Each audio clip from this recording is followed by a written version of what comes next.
अस्सलाम वालेकुम स्टूडेंट्स, मैं फैसल इकबाल और आप देख रहे हैं the spirit science academy official.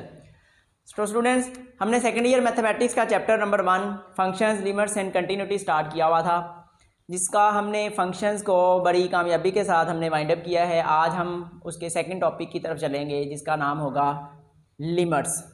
तो स्टूडेंट्स, लिमिट्स बहुत ज़्यादा इम्पोर्टेंट टॉपिक है। ये जो हम मैथमेटिक्स पढ़ रहे हैं ये कैलकुलस की ब्रांच है, यानी ये कैलकुलस से थोड़े से पोर्शन को लिया गया है। तो आप समझ लें कि लिमिट जो है ना वो कैलकुलस की क्या है, बेस है। तो लिमिट का टॉपिक बहुत ज़्यादा इंपॉर्टेंट है, आपने इसको बहुत अच्छे तरीके से समझना है। अगर आपको अच्छे तरीके से लिमिट का कॉन्सेप्ट समझ आता है तो क्वेश्चन करना आपके लिए बिल्कुल ईजी हो जाएगा। क्वेश्चंस को सॉल्व करना कोई प्रॉब्लम नहीं रहेगी। तो आपने लेक्चर के साथ बने रहना है और आपने वीडियो को मुकम्मल देखना है। वीडियो को मुकम्मल देखेंगे तो ही आपको कंसेप्ट समझ आएगा। तो अभी अपने टॉपिक पर जाने से पहले जिन स्टूडेंट्स ने हमारे चैनल को सब्सक्राइब नहीं किया उनसे रिक्वेस्ट है कि वो हमारे चैनल को सब्सक्राइब कर दें, अपने दोस्तों के साथ, फैमिली मेम्बर्स के साथ शेयर करें और बेल आइकॉन के बटन को लाजमी प्रेस करें ताकि हर नई आने वाली वीडियो का नोटिफिकेशन मिले। तो चलें चलते हैं अपने टॉपिक की तरफ। स्टूडेंट्स, हमारा क्वेश्चन है what is the meaning of x approaches zero. x approaches zero का x टेंड्स टू ज़ीरो भी कहा जाता है। अब हमने सबसे पहले लिमिट को समझने से पहले सबसे पहले हमने ये बात समझनी है कि x अप्रोचेज ज़ीरो या x टेंड्स टू ज़ीरो का मतलब क्या होता है। तो इसको समझने के लिए हम एक वेरिएबल जो है वो ले लेते हैं। उस वेरिएबल का नाम हम कहते हैं कि वो variable x is equal to 1 के इक्वल है। अब करना क्या होगा, हम x को कम करते जाएंगे। x किसके इक्वल है, 1 के इक्वल। तो हम 1 को कम करते जाएंगे, 1 का हाफ लेंगे, फिर उसका हाफ लेंगे, फिर उसका हाफ लेंगे, हम कम करते जाएंगे। कैसे, अब यहाँ देखें, अब 1 है, 1 का हाफ किया 1/2 आ गया, 1/2 का हाफ किया 1/4 आ गया। अब 1/4 का हाफ करेंगे तो 1/8। अब 1/8 का हाफ करेंगे तो 1/16। 1/16 का हाफ किया 1/32। 1/32 का हाफ करेंगे तो 1/64। अब इस सारे एक्सप्रेशन को मैं कैसे लिख सकता हूँ, 1 2 की पावर 1। अब 4 को कैसे लिखा जा सकता है, 2 की पावर 2। 8 को लिखा जा सकता है 2 की पावर 3। 16 को 2 की पावर 4। 32 को 2 रेज़ टू पावर 5 और इसी तरह अप टू सोन चलते चलते 2 की पावर n होगी, फिर n+1 होगी, ये चलता ही जाएगा। यानी ये क्या है, इन्फिनिटी की तरफ जा रहा है। अब स्टूडेंट्स, इसका मतलब क्या है, अब देखें, पहले हमारे पास वैल्यू थी 1। अब 1 का हमने हाफ किया तो वैल्यू 1 से कम होते हुए 0.5 आ गई। अब 0.5 का जब हमने फिर हाफ किया तो वो 0.25, यानी 0.5 से छोटी वैल्यू आ गई 0.25। और जब हमने 0.25 का मज़ीद हाफ किया तो वो 0.125, यानी इस वैल्यू से छोटी रकम मिल गई फिर हमें। और जब हमने 0.125 का मज़ीद हाफ किया तो वो हमें मिला 0.0625, यानी नए आने वाली वैल्यू पहले वाली वैल्यू से छोटी हो जाएगी। और जब इस 0.0625 का हमने मज़ीद हाफ किया तो 0.03125 आ गया। और जब इस वैल्यू का हम मज़ीद हाफ करेंगे तो वैल्यू मज़ीद आहिस्ता आहिस्ता आहिस्ता आहिस्ता कम होती जाएगी और इतनी कम होती जाएगी, इतनी कम होती जाएगी कि ज़ीरो की तरफ जाना शुरू हो जाएगी। आंसर ज़ीरो के करीब करीब जाना शुरू हो जाएगा। बात समझ आ रही है ना, आंसर ज़ीरो के करीब करीब जाना शुरू हो जाएगा। अब देखें, 2 की पावर 1, 2 की पावर 2, 2 की पावर 3, ये देखें 1 2 3 4 5 अप टू सोन चलते गया, n आ गया, फिर आगे जाके n+1 आ गया। इसका मतलब है जितनी वैल्यू n की बढ़ती जा रही है, n की वैल्यू जितनी बढ़ती जा रही है, x की वैल्यू हमें उतनी ही कम मिलती जाएगी। अब देखें, आपको ये पता है कि जब डिनोमिनेटर को बड़ा करते जाएं, डिनोमिनेटर की वैल्यू को बढ़ाते जाएं, तो जो हमें रिजल्ट मिलता है, जो आंसर मिलता है, वो हमें आंसर 0 पॉइंट समथिंग मिलता है। तो आंसर जितना बड़ा होता जाएगा डिनोमिनेटर में, डिनोमिनेटर वाली वैल्यू जितनी बड़ी होती जाएगी, x उतना ही आंसर में छोटा आता जाएगा। तो अब देखें ये वैल्यू बहुत ज़्यादा कम होती जाएगी, जितनी आप n की पावर बढ़ाते जाएंगे वैल्यू आंसर उतना मजीद कम होता जाएगा, और इतना कम होता जाएगा, इतना कम होता जाएगा कि एक वक्त आएगा ये ज़ीरो की तरफ, ज़ीरो को अप्रोच करने लग जाएगा। ज़ीरो नहीं आएगा, ज़ीरो को अप्रोच करने लग जाएगा। अब सिंबॉलिकली हम इस एक्सप्रेशन को कैसे लिख सकते हैं? सिंबॉलिकली हम लिख सकते हैं when x tends to infinity. ये इसका मतलब होता है x टेंड्स टू इन्फिनिटी या n अप्रोचिंग इन्फिनिटी। अब जब n इन्फिनिटी की तरफ जाना शुरू हो जाएगा, यानी इन्फिनिटी को अप्रोच करने लग जाएगा। इन्फिनिटी क्या है? बहुत बड़ा नंबर एक, ठीक है, जो पता नहीं है कि कितना बड़ा नंबर है। जब n बहुत बड़ा हो जाएगा, n की वैल्यू बहुत बड़ी हो जाएगी, तो x की वैल्यू हमें अप्रोचिंग टू जीरो मिलने शुरू हो जाएगी। x की वैल्यू अप्रोचिंग टू जीरो आ जाएगी। तो अब x अप्रोचिंग जीरो का मतलब है means that x is very very close to zero. x zero के बहुत बहुत करीब होगा, बट नॉट एक्चुअली जीरो, पर जीरो नहीं होगा। x जीरो के बहुत करीब करीब होगा, पर एक्चुअली में जीरो नहीं होगा। और इसी तरह x इक्वल टू जीरो का मतलब क्या है? ये तो x टेंड्स टू जीरो का मतलब था। अब x इक्वल टू जीरो का मतलब है x is actually zero, x zero होगा, जबकि x टेंड्स टू जीरो का मतलब होगा x is very very close to zero but not actually zero, और x is equal to zero का मतलब होगा x इज एक्चुअली जीरो। ये स्टूडेंट्स मतलब होगा x अप्रोचिंग जीरो का।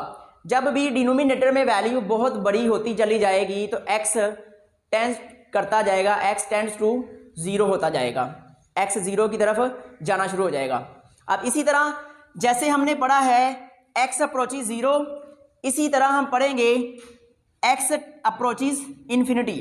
अब x अप्रोचिज इन्फिनिटी को कैसे लिखेंगे? जैसे हमने लिखा है x अप्रोचिज जीरो, वहां हम लिख देंगे x अप्रोचिज इन्फिनिटी। अब इसको देख लेते हैं। अब देखें हमने एक वेरिएबल ले लिया, वही 1। अब 1 को हमने क्या कर दिया? इसके आगे एक जीरो लगा दिया, यानी 10 से मल्टीप्लाई कर दिया तो वैल्यू 10 आ गई, यानी पहले 1 था वैल्यू बढ़ के 10 हो गई। अब 10 को जब मजीद हम 10 से मल्टीप्लाई करेंगे तो ये 100 हो जाएगा, यानी वैल्यू पहले से और बड़ी हो गई। अब जब इस 100 को हम मजीद 10 से मल्टीप्लाई करेंगे तो 1000 हो जाएगा, यानी क्या होगी? वैल्यू पहले वाले से, यानी पिछली वाली वैल्यू से वैल्यू ज़्यादा हो गई। और इसको मजीद 10 से मल्टीप्लाई करेंगे तो 10,000 आ जाएगा। और ये देखें जो रिजल्टेंट आंसर आ रहा है, जब 10 से मल्टीप्लाई कर रहे हैं तो नई आने वाली वैल्यू पहली वैल्यू से बड़ी है, जो नई वैल्यू मिल रही है वो बड़ी वैल्यू मिल रही है। इसी तरह आप मल्टीप्लाई करते चले जाएं, मल्टीप्लाई करते चले जाएं, मल्टीप्लाई करते चले जाएं, तो आपके पास बहुत बड़ा नंबर आएगा, बहुत बड़ा नंबर आएगा। इतना बड़ा नंबर होगा कि आपको उसका पता नहीं होगा। तो हम उसको कैसे कह सकते हैं? हम उसको कह सकते हैं कि x टेंड्स टू इन्फिनिटी। इतना बड़ा नंबर है कि वो इन्फिनिटी को अप्रोच कर रहा है। अब इसको हम कैसे लिख सकते हैं? 1 और 10 की पावर 1, और 100 को लिखेंगे 10 की पावर 2, और 1000 को 100 की पावर 10 की पावर 3। ये देखिए 1 power 2 power 3 power 4 power 5 power, चलते चलते कहीं n पावर आएगी, और n पावर से आगे चलते जाएं, n+1 n+2, चलते चलते बहुत बड़ी पावर। तो जितनी n की पावर बढ़ती जाएगी x की वैल्यू भी उतनी ही ज़्यादा बढ़ती चली जाएगी। तो अब इसको सिंबॉलिकली लिखना हो तो हम सिंबॉलिकली स्टूडेंट्स किस तरह लिख सकते हैं? हम इसको लिखेंगे when n tends to infinity.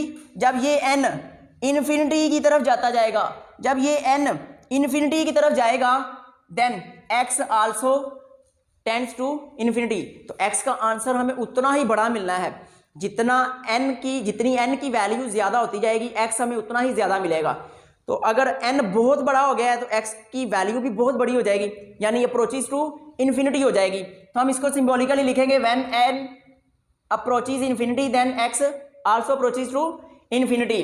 तो रीड कैसे करेंगे? Read as x tends to infinity. जी स्टूडेंट्स समझ आ रही है ना बात की मैं क्या कह रहा हूँ? फ्रेंड्स अब अगर हम इस लिमिट को रियल लाइन के ऊपर डिस्कस करें और रियल लाइन से समझना चाहें तो हम कैसे समझ सकते हैं? तो देखिए हमारे पास एक यहाँ पे नंबर है 2 के लेफ़्ट तरफ भी नंबर्स हैं और 2 के राइट तरफ भी नंबर्स हैं, यानी रियल लाइन के ऊपर हमने 2 को फाइंड करना है, रियल लाइन के ऊपर हमने 2 को अप्रोच करना है। तो अब देखें, अगर मैं 1 से जाऊं, मूव करूं टूवर्ड्स 2, 1 से मैं 2 की तरफ जाना चाहूं तो कौन कौन सी स्टेजेस होंगी? तो देखिए, मैं 1 से मूव करूंगा तो मुझे कहीं 1.1 मिलेगा, 1.2 मिलेगा, 1.3, 4, 5, 1.8, 1.9, 1.99, 1.999, 1.9999, क़यामत तक 99 चलता जाएगा, और 1.90, पता नहीं कहाँ तक ये चलता ही जाएगा। क्यों चलता जाएगा? क्योंकि स्टूडेंट्स याद करें, मैंने आपको फर्स्ट ईयर मैथमेटिक्स के अंदर चैप्टर नंबर जब 1 करवाया था तो मैंने बताया था there exist an infinite real numbers between 2 real numbers. There exist an infinite real numbers between 2 real numbers. 2 real number के दरमियान इनफिनिट मैनी रियल नंबर्स मौजूद होते हैं। तो इसीलिए रियल लाइन के ऊपर हम एग्जैक्ट नहीं बता सकते कि 1 के बाद एग्जैक्ट क्या आता है। ठीक है स्टूडेंट्स, ये लिमिट का कॉन्सेप्ट है।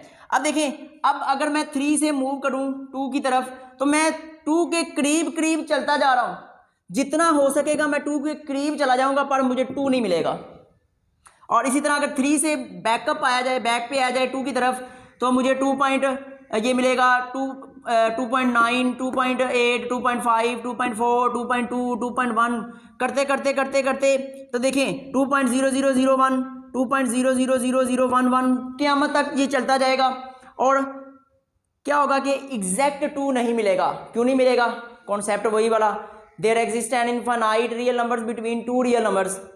ठीक है, तो अब स्टूडेंट्स ये गेम क्या है, ये फिर हम इसको कैसे समझ सकते हैं? तो देखें, अब इसको हम कैसे समझ सकते हैं? आपने वोल्केनिक का नाम सुना हुआ है, जिसको उर्दू में कहते हैं लावा। जब आतिफशानी का अमल होता है तो पहाड़ों से जो लावा निकलता है उसको वोल्केनिक बोलते हैं। तो स्टूडेंट्स, आपने वोल्केनिक तो ज़रूर देखा होगा, और अगर आपको ये बोल दिया जाए कि आप वोल्केनिक के अंदर छलांग लगा दें तो आप कह देंगे सर क्या हो गया है, पागल हो गए हैं सर, मैं कोई पागल हूँ सर, मैं कैसे छलांग लगा सकता हूँ? मुझे तो पता है मैं छलांग लगा दूंगा तो मैं तो जल जाऊँगा, राख हो जाऊँगा मैं तो वोल्केनिक के अंदर तो नहीं जा सकता। अगर बोला जाए कि जाएं तो आप यही कहेंगे सर नहीं नहीं जाया नहीं जा सकता। तो फिर मैं कहूँगा अगर जाया नहीं जा सकता तो उसको अप्रोच करें कि आप मैक्सिमम कितना उसके पास जा सकते हैं। बात समझ आई ना इस बात की? जितना मैक्सिमम आप उसके पास जा सकते हैं वो जाके दिखाएं, इसको लिमिट कहते हैं। अब ये कैसे है? अब concept of limit is based on if you can't achieve it. अगर आप उसको हासिल नहीं कर सकते, ट्राई टू अप्रोच इट, तो उसको अप्रोच करने की कोशिश करें। ये लिमिट का बेसिक कॉन्सेप्ट है कि अगर आप किसी चीज़ को हासिल नहीं कर सकते तो कम से कम आप उस चीज़ को अप्रोच करने की कोशिश करें। स्टूडेंट ये है, तो हम 2 को हासिल तो नहीं कर सकते, पर 2 को अप्रोच की हम कोशिश कर सकते हैं, आइदर लेफ्ट साइड और राइट साइड। बात समझ आ गई ना? ठीक है ना? चलें अब इसके बाद देखते हैं कि x approaches 2 from right hand side is written as. अगर हम x को राइट साइड से अप्रोच कर रहे हो, x को अगर हम अप्रोच कर रहे हो फ्रॉम राइट हैंड साइड, यानी राइट साइड से अगर हम x को अप्रोच कर रहे हो तो हम उसको कैसे लिखेंगे? Written as x approaches 2 plus हम इस तरह से उसको लिखेंगे जब राइट साइड से आप उसको अप्रोच कर रहे होंगे। Means x is not equal to 0 but very very close to 0। वही बात जो भी मैंने थोड़ी देर पहले बताई है कि x अप्रोचेज 0 का हरगिज मतलब ये नहीं है कि x 0 के बराबर है। इसी तरह x अप्रोचेज 2 का भी हरगिज मतलब ये नहीं है कि x 0 के इक्वल है, बट क्या है? Very very very very close to 2। और इसी तरह x approaches 2 from left hand side, और अगर हम लेफ्ट हैंड साइड से अप्रोच कर रहे हो यानी इस साइड से हम उसको अप्रोच कर रहे हो तो क्या होगा जी? Written as x approaches 2 minus. अगर हम लेफ्ट साइड से अप्रोच कर रहे होंगे तो जिस नंबर की तरफ अप्रोच कर रहे होंगे उसके ऊपर छोटा सा माइनस लगाएंगे, ठीक है, जो हमें बताएगा कि हम लेफ्ट हैंड लिमिट की बात कर रहे हैं। तो means x is not equal to 2 but very very very very close to 2। और इसी तरह अगर हम दोनों साइडों को एक ही वक्त में साइमल्टेनियसली डिस्कस करना चाहते हो तो हम उसको कैसे लिखेंगे? x approaches from both sides is written as x approaches 2। फिर इसमें भी यही आएगा, x is not equal to 2 but x is very very close to 2। ठीक है, अब ये कॉन्सेप्ट तो आपको स्टूडेंट पता चल चुका है कि अगर आप किसी चीज़ को हासिल नहीं कर सकते तो कम से कम उसको अप्रोच करने की कोशिश लाजमी करें। तो अब इसको हम लिख किस तरह सकते हैं, अगर हमारे पास कोई फंक्शन है और हमने इसकी लेफ़्ट हैंड लिमिट और राइट हैंड लिमिट निकालनी है तो हम उसको यूँ लिखेंगे लिमिट x टेंड्स टू, मैं इसी की बात का अगर जनरल ले लूँ तो ये आ जाएगा x टेंड्स टू a। अगर हम लेफ़्ट हैंड लिमिट की बात कर रहे होंगे तो यहाँ पे मैं लिख भी देता हूँ कि अगर हम लेफ़्ट हैंड लिमिट की बात कर रहे होंगे तो हम क्या लिखेंगे, ऊपर माइनस लिखेंगे और उस फंक्शन पे हम लिमिट निकाल लेंगे। और इसी तरह अगर हम राइट हैंड लिमिट की बात कर रहे हो, राइट हैंड लिमिट निकालनी है तो हम उसको लिखेंगे limit x tends to a positive f of x। तो स्टूडेंट्स इस तरह हम लिमिट को फाइंड कर सकते हैं। मैं उम्मीद करता हूँ ये आपको लिमिट वाला टॉपिक तो समझ आ चुका होगा। अब बाकी हम इसके क्वेश्चंस वगैरह है, कुछ इसके थ्योरम्स हैं, अभी वो हम उसको डिस्कस कर लेते हैं। स्टूडेंट्स अब लिमिट्स पर जो जो थ्योरम लग रहे होंगे हम वो डिस्कस करेंगे कि लिमिट्स पर कौन कौन से थ्योरम अप्लाई होते हैं। तो पहले थ्योरम की तरफ आते हैं। हमारे पास दो फंक्शन हो, f और g नामी दो फंक्शन हो और उन दोनों फंक्शन को ऐड किया जाए और उन पे लिमिट लगानी हो तो हम कैसे लगा सकते हैं। हम लिमिट पहले फंक्शन के साथ भी लिख देंगे f(x) और प्लस लिमिट को हम दूसरे फंक्शन के साथ भी लिख देंगे। यानी क्या हुआ है कि ये जो लिमिट है पहले फंक्शन की तरफ भी चली गई और लिमिट आ गई दूसरे फंक्शन के साथ भी।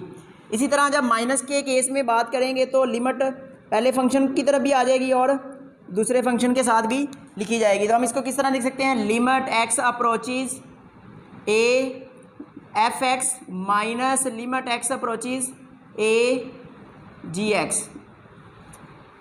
जी स्टूडेंट समझ आ रही है ना। हमने लिमिट क्या करना है, लिमिट को सबके साथ लिखते जाना है, जितने भी फंक्शन होंगे सबके साथ लिखते जाना है। और अगर हमारे पास फंक्शन के साथ कोई स्केलर मल्टीपल लिखा हो, स्केलर नंबर लिखा हो, हमने स्टूडेंट्स क्या करना है, उस कांस्टेंट को बाहर निकाल लेना है और फंक्शन पे लिमिट अप्लाई कर देनी है। Limit x tends to a f(x), ये ऐसे हो जाएगा। समझ आ गई ना बात की। अब इसके बाद हम 4 पे आ जाते हैं। अब देखिए 4 में क्या है, limit x approaches a f of x की पावर n। अब फंक्शन की पावर n है और हमने इसकी लिमिट मालूम करनी है तो हम कैसे मालूम कर सकते हैं, हम लिमिट को फंक्शन को अंदर मल्टीप्लाई कर देंगे। Limit x approaches a f of x और पावर कर देंगे whole raise to power n। इस तरह से हम लिमिट निकाल लेंगे।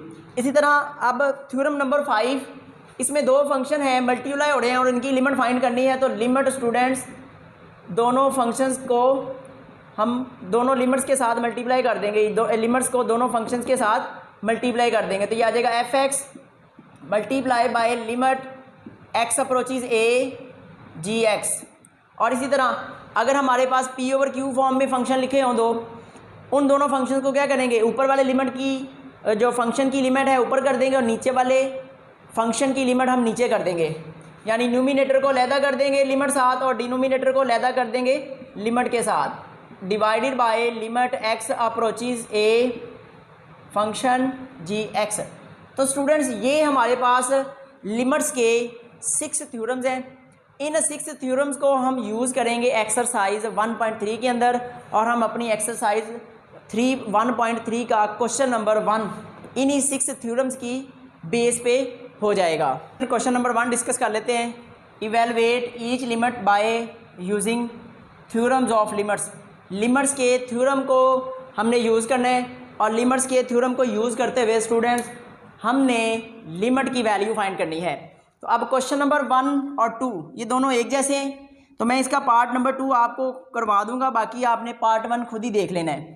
तो अब यहाँ पे पार्ट 2 को हम स्टार्ट करते हैं। हमें दिया हुआ है limit x approaches 1 3x² minus 2x plus 4।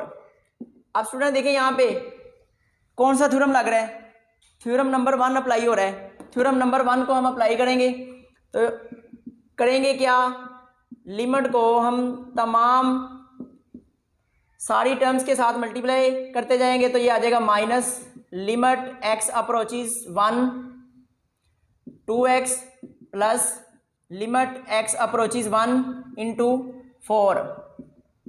अब ये देखें k ये है 3x², तो इसका मतलब है k ऑफ फंक्शन। तो देखें k ऑफ फंक्शन आ गया, हम क्या करेंगे k को बाहर लिख लेंगे और लिमिट को अंदर मल्टीप्लाई कर देंगे। तो ये आ जाएगा 3 limit x approaches 1 into x square, यहाँ से 2 बाहर आ जाएगा और limit x approaches 1 into x, और यहाँ तो है ही कांस्टेंट, तो स्टूडेंट्स इसको एज इट इज़ लिखा रहने देंगे। अब हमने क्या करना है, अप्लाई कर देना है लिमिट, अप्लाई लिमिट। अब लिमिट क्या पुट करनी है, ये वाली अप्रोचेस 1 पुट करना है, तो ये आ जाएगा 3 1 का स्क्वायर माइनस 2 और x की जगह पे 1 प्लस, अब ये स्टूडेंट्स कांस्टेंट है तो कांस्टेंट की लिमिट इटसेल्फ होती है, इसका मतलब हम 4 को एज इट इज़ नीचे लिख देंगे, तो ये आ जाएगा 4 1 का स्क्वायर 1 3 1 दा 3 माइनस 2 1 दा 2 प्लस 4, और ये आ जाएगा 7 में से 2 निकाल देंगे, बाकी रह जाएगा 5। तो स्टूडेंट्स ये हमारा पार्ट नंबर 2 सॉल्व हो जाएगा। फ्रेंड्स अब हम पार्ट 3 डिस्कस करेंगे। अब स्क्वायर रूट वाला फंक्शन है तो हम क्या करेंगे, लिमिट को स्क्वायर रूट के अंडर में ले जाएंगे, तो ये आ जाएगा limit x approaches 3 x square plus x plus 4 और होल का स्क्वायर रूट। अब लिमिट पहले फंक्शन टर्म के साथ भी, दूसरी टर्म के साथ भी और तीसरी टर्म के साथ भी, limit x approaches 3 x square plus limit x approaches 3 into x plus limit x approaches 3 into 4 और होल का स्क्वायर रूट, ये होल स्क्वायर रूट आ जाएगा। अब हम अप्लाई कर देंगे लिमिट को, तो ये आ जाएगा 3 का स्क्वायर प्लस 3 प्लस ये 4 कांस्टेंट है तो ये एज इट इज़ आ जाएगा, और होल का स्क्वायर रूट 9 प्लस 7, तो ये आ जाएगा 16 का स्क्वायर रूट, और 16 का स्क्वायर रूट आ जाएगा स्टूडेंट्स 4। तो ये हमारा पार्ट नंबर 3 सॉल्व हो जाएगा। तो अब फिफ्थ पार्ट की तरफ चलते हैं। यहाँ 2 स्क्वायर रूट के फंक्शन है और माइनस हो रहे हैं, तो लिमिट आ जाएगी पहले फंक्शन के साथ एक्स क्यूब प्लस 1 का स्क्वायर रूट माइनस, और लिमिट को हम मल्टीप्लाई करेंगे दूसरे वाले फंक्शन के साथ। अब लिमिट को स्क्वायर रूट के नीचे ले जाएंगे, स्क्वायर रूट के अंदर ले जाएंगे, तो ये आ जाएगा x cube plus 1 whole square root minus limit x approaches 2 x square plus 5 और होल का स्क्वायर रूट। अब लिमिट पहले फंक्शन के साथ, यानी ये आ जाएगा x cube plus limit x approaches 2 into 1 square root minus, इधर भी स्टूडेंट्स ऐसे ही कर देंगे, limit x approaches 2 x square plus limit x approaches 2 into 5 whole का स्क्वायर रूट। तो अब अप्लाई कर देते हैं लिमिट, तो ये आ जाएगा 2 का cube plus 1 square root minus 2 का स्क्वायर प्लस 5 और होल का square root 8 plus 1 square root minus 4 plus 5 square root 9 square root minus 9 square root. तो स्टूडेंट्स ये कैंसिल होके आंसर कितना मिल जाएगा, इसका आंसर आ जाएगा 0। इसके साथ स्टूडेंट जो बाकी क्वेश्चन रह गए हैं, ये 6 पार्ट है, इसके बाद 4th पार्ट है। इन दोनों क्वेश्चंस को आपने एज इट इज़ इन्हीं थ्योरम्स की मदद से सॉल्व कर लेना है। तो मैं उम्मीद करता हूँ ये आज का टॉपिक आज आपको समझ आ चुका होगा, और इसका जो हमारा एक्सरसाइज 1.3 है, बाकी 1.3 सारी 1.3 को अगली वीडियो के अंदर हम इसको मुकम्मल करेंगे। तो अभी इस टॉपिक में जिस बच्चे को कोई बात समझ नहीं आई तो वो हमें मैसेज करके पूछ सकता है, कमेंट करके पूछ सकता है, उसको इंशाल्लाह वो उसका पॉइंट होगा जो भी या कॉन्सेप्ट होगा क्लियर करवाया जाएगा। तो अभी जिन स्टूडेंट ने हमारे चैनल को सब्सक्राइब नहीं किया तो उनसे रिक्वेस्ट है हमारे चैनल को सब्सक्राइब कर दें और अपने दोस्तों के साथ, फैमिली मेम्बर के साथ शेयर कर दें, और वीडियो को लाजमी तौर पे पूरा मुकम्मल देखिएगा। इस तरह की और वीडियो में हम आपसे फिर मुलाकात करेंगे, तब तक के लिए अल्लाह हाफिज़।